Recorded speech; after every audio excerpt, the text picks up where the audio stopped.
Here's how to upload videos on Rumble. It's very easy to do, so make sure you watch the full video so you don't miss any important step.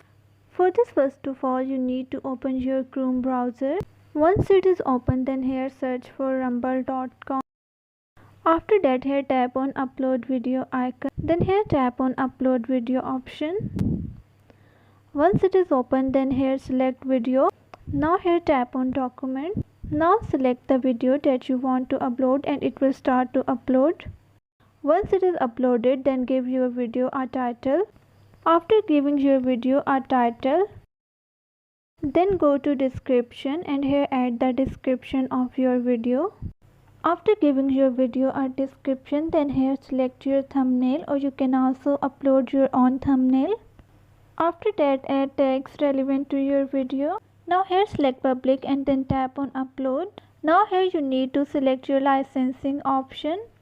Once you select that, then scroll down and here agree to terms and conditions and then tap on submit. After that, your video will be uploaded. You can view your video by tapping view option here. So here, as you can see, our video has been uploaded. So this was how to upload videos on Rumble.